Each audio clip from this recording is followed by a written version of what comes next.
I was 26 when I inherited my grandmother's antique shop on the Royal Mile in Edinburgh. Fresh out of university with a history degree and mounting student debt, the cramped Victorian storefront seemed like Providence.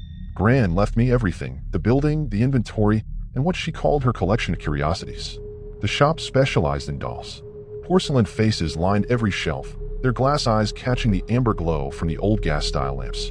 Most were beautiful, some were valuable, but one particular doll had always unsettled me during childhood visits. She sat in the display window, a Victorian child's doll with auburn ringlets and an elaborate blue velvet dress. Her eyes were an unusual shade of green, almost luminous in certain light.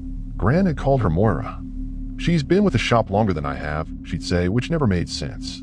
Gran opened the store in 1952.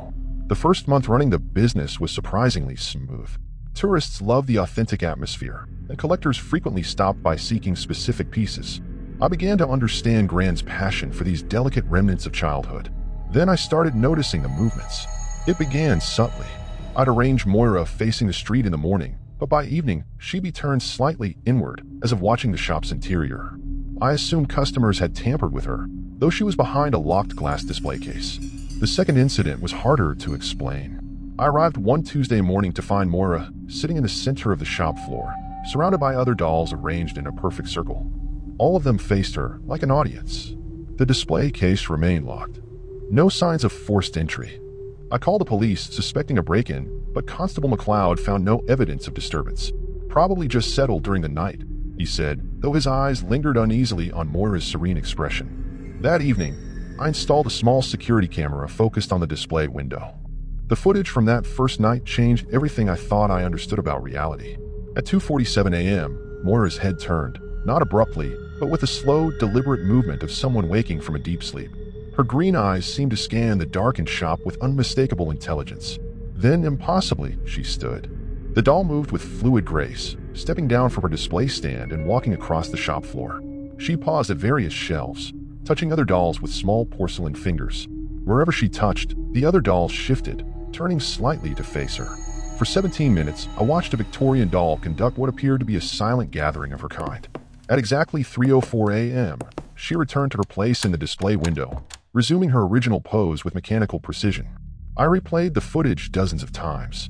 I considered every possible explanation: camera malfunction, trick lighting, sleep deprivation. But the shadows moved naturally, the timestamp was consistent, and I hadn't imagined what I saw. The next morning, I found a yellowed note tucked beneath Moira's dress. The paper was brittle, the ink faded from an old fountain pen. "Thank you for keeping us together. We've been so lonely since Margaret passed." Margaret was my grandmother's name. I never showed the footage to anyone. Who would believe it? I did try once. A friend saw only static. After that, the camera mysteriously refused to record anything between 2:30 and 3:15 a.m., no matter how often I replaced it. Instead, I began documenting the nightly activity by hand. Moira would wait precisely at 2:47 a.m., conduct her silent tour of the shop, and return by 3:04. Sometimes other dolls moved, but only if she touched them first. They seemed to require her permission, her activation. She never approached the door, as if the threshold of the shop marked the edge of her world. The atmosphere shifted during those hours. The temperature would drop, the air grew thick with silence. It wasn't frightening, not anymore. But I began to feel less like an owner and more like a guest. A month later, I discovered a leather-bound journal hidden behind a loose floorboard near the register. My grandmother's handwriting filled its pages, documenting 47 years of identical nightly movements. Her final entry, dated 3 days before her death, read, "Moira has chosen her successor. To this day, I run the antique shop. Business is steady. Tourists marvel at our authentic Victorian ambience, and collectors still travel great distances for our unique pieces. But I no longer question the rearranged displays or the occasional faint scent of lavender in the air at night. And I no longer sleep through the hour between 2:47 and 3:04 a.m. Sometimes, I sit quietly in the darkened shop and watch Moira conduct her solemn rounds. She acknowledges me now, a small nod, a glance. I don't know who she once was or what animates her, but I understand something my grandmother did long ago. I'm not just the shopkeeper. I'm the caretaker of something far older and far more devoted than a simple collection of dolls.